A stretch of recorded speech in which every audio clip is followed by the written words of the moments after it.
I'm Andialaster JP from ESIT 3-Y1-2. So, first, today, tuturuan ko kayo kung paano mag-install ng PyCharm. Isa ito sa mga pinaka-recommended na IDE para sa Python programming. So, first, open muna kayo ng browser. Then, search nyo PyCharm. Then, pag lumabas, click nyo yung unang link na may JetBrains. So, after that, pindutin nyo yung download button. Next, piliin nyo yung Windows version, yung .exe file, then start nyo na yung download. Then, kapag tapos na mag-download, i-open nyo yung file para simulan yung installation process. So, sundan nyo lang yung steps sa installer, then piliin nyo kung saang folder nyo gustong isave yung PyCharm. Then, click next hanggang sa matapos. So, ayan, tapos na. Na-install nyo na si PyCharm and ready na mag-code. So, good morning everyone. For this activity, gumawa ako ng simple student information system gamit si Python. So, dito, mag-i-input tayo ng student details like ID name, section, and yung grades. Tapos, kukunin natin yung average. So, first, gumamit tayo ng input function para ma-enter yung user, mga details ng user. That is student ID, name, section, and then for us to compute the average, gumamit tayo ng average is equals to grade 1 plus grade 2 plus grade 3, and after that we will divide it into 3. So, pagkatapos na ma-compute, gamit tayo ng print para ma-display or ipakita lahat ng information ng ID name, section, grades, and average. So, ginamit din natin yung formatted string o f-string para mas maayos and malinaw yung output. And kapag niran naman natin tong program, mag-a-ask siya ng inputs. Ito. Tapos, lalabas yung student report kasama yung computed average, which is 90. So, that's all for student information system. So, hi guys. Good morning everyone. Sa activity na to, gumawa ko ng salary calculator gamit si Python. Ang goal natin dito is to compute yung gross salary, tax, at net salary ng employee sa basic pay at overtime hours. So, dito sa unang part ng code, gumamit tayo ng input para kuhain yung details ng employee. So, emp name para sa name, bas-sal para sa basic salary, num-ot para sa bilang ng overtime hours. So, next, since may computation na tayo, later gagamitin natin si float para sa salary and yung int para sa overtime hours. Next, kukunin natin yung total overtime pay gamit yung formula na total OT equals num-ot times 150. So, ibig sabihin, kada overtime hour, merong 150 pesos. Then, dito sa may line na gross salary, ito, I'll be honest na nagkamali ako dito sa minus. It should be plus. it should be gross salary equals base sal plus total OT. So, after that, kinukuha natin yung tax na 12% ng gross gamit yung tax is equals to gross salary times 0.12. Yun yung formula natin. So, sa dulo, gamit na ulit tayo ng print para ipakita lahat ng results to display all the results. Then, yung f-string format, yung ginamit ko dito, ito, para maganda at malinaw yung output. Then, kapag nirun naman natin, mag-i-input ka ng details and automatic lalabas ang computation ng salary. That's all. Thank you. So, hi guys. Good morning. Today, gumawa ako ng simple online shopping cart program gamit si Python. So, basically, kukunin natin yung pangalan ng product, quantity, and unit price. Tapos, ikukompute natin yung total ng bawat item and yung overall total. So, let's start. First, mag-a-ask muna tayo ng input from the user. That is input product name, the quantity, and the unit price. So, gamit natin dito yung input para makuha lahat ng details ng product. Ginawa nating string para sa text and int para sa quantity since whole number. And float naman para sa presyo. Yung float is for the decimal. So, next, ulitin lang natin para sa tatlong products.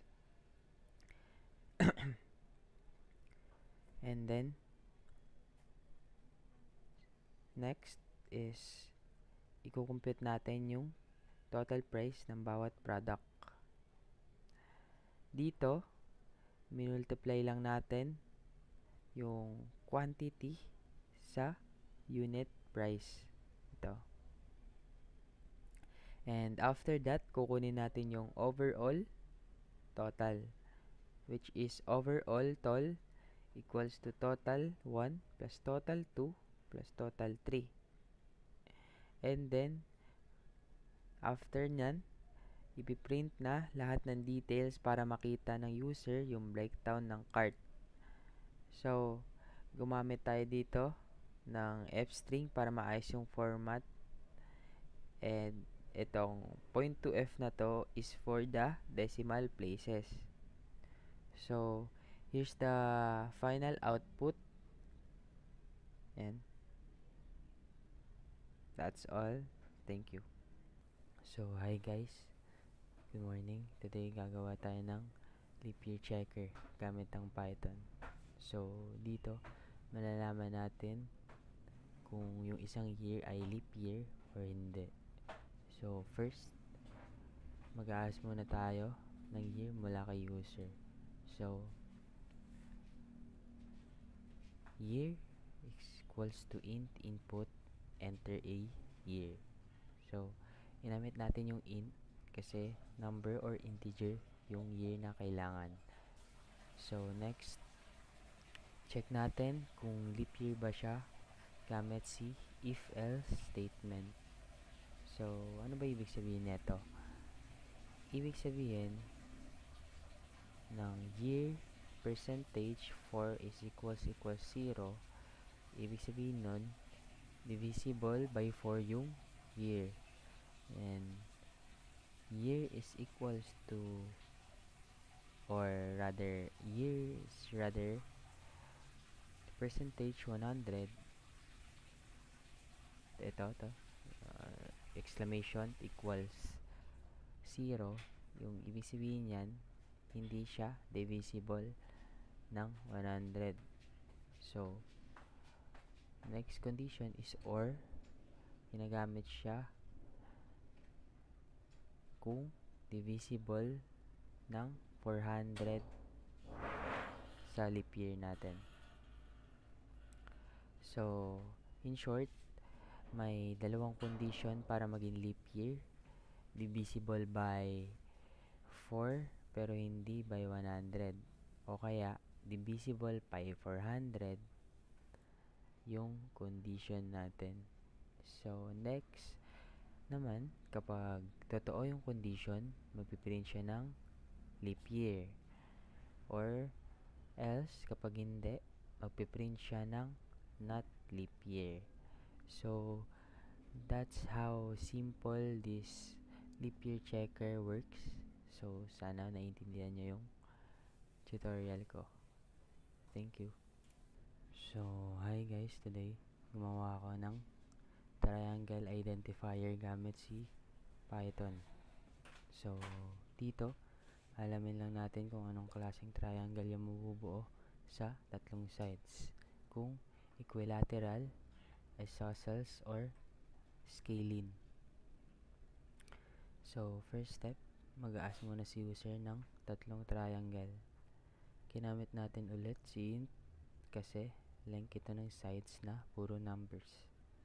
So, next step, bago natin i-classify, kailangan muna nating i-check kung valid ba talaga yung triangle.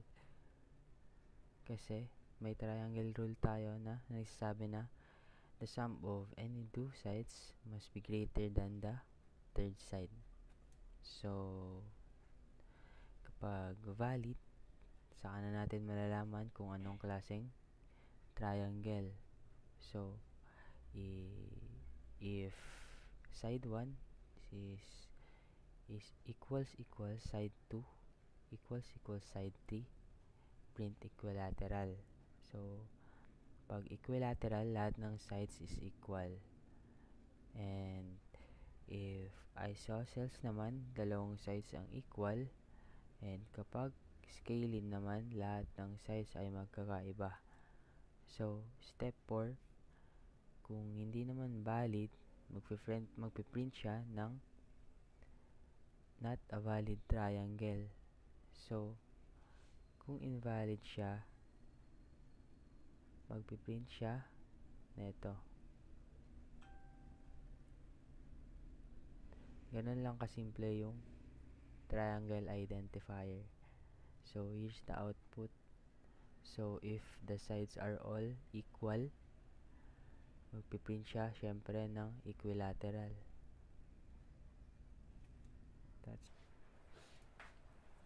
So, hi guys, good morning. Today, gumawa ako ng number comparison game gamit si Python. So, ang goal natin dito is hanapin kung alin yung pinakamalaking number sa tatlo.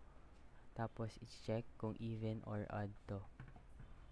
So, first, mag-a-ask tayo ng tatlong numbers mula kay user. So, ginamit ulit natin si int kasi mga whole numbers yung i-input. So, next, magde-declare tayo ng variable na large num para i-store yung pinakamalaking number mamaya. So, next, ngayon, gagamit tayo ng if-elif statements para mahanap kung ano at kung alin yung pinakamalaki. So, kung mas malaki si number 1 sa number 2 at number 3, siya yung largest number. Same logic din sa mga susunod na conditions. So, pag nahanap na natin yung largest number, i-check natin kung even or odd gamit si modulo operator. So, kapag yung remainder is modulo 2 ay 0, ibig sabihin even. Kung hindi naman 0, ang ibig sabihin naman is odd. So, the example output here is 5, 4, and 10. Obviously, 10 is the largest number and it's even. So, when it displays an odd number, it will automatically print its odd number kung odd yung number na lumabas. That's all.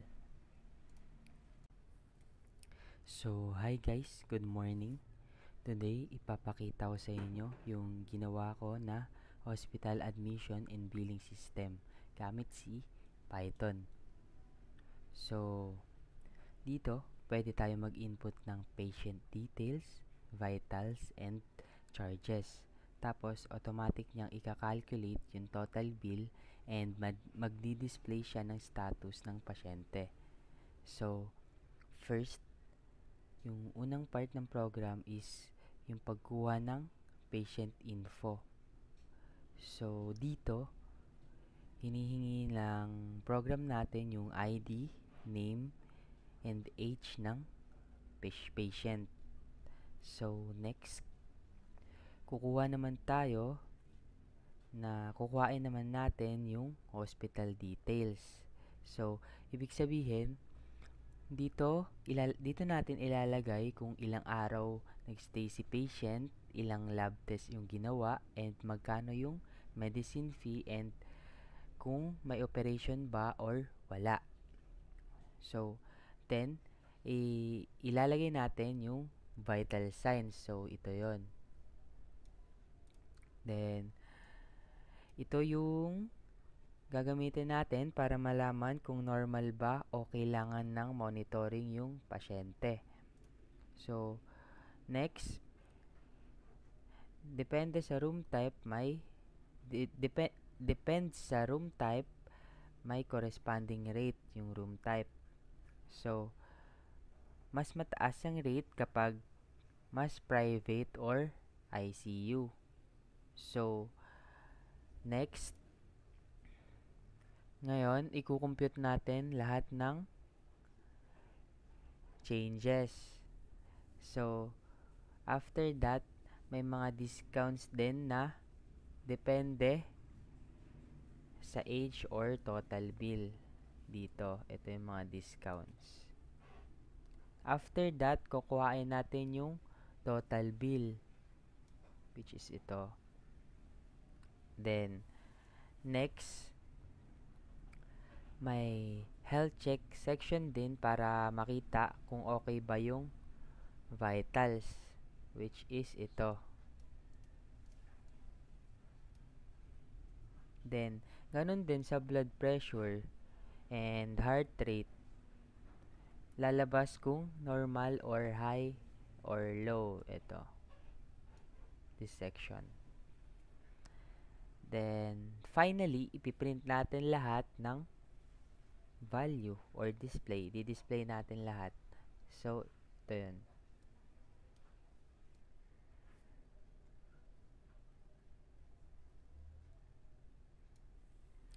Tapos, susunod lahat ng details, patient info, vitals, billing, discounts, and total bill. Meron din siyang status message kung abnormal ba yung vitals or kung may discount na na-applied. Ito yon. If may discount na na-applied, magpiprint siya ng message na applied. If no discount was applied, syempre, the program will display no discount applied. So, here yung condition ng patient, kung normal yung temperature, kung normal yung blood pressure, kung normal yung heart rate, and nandito rin magpiprint ng if yung patient is kailangan ng care or monitoring, magpiprint siya ng patient requires close to monitoring due to abnormal vitals kapag may problem sa vitals. So, ito naman yung mga conditions na if pasado yung patient, kung normal ba yung heart rate niya. Pero kapag hindi, lalabas yung print na kailangan mag-monitor ng patient due to abnormal vitals. So, dun lang umiikot yung practical exam namin sa Python. That's all.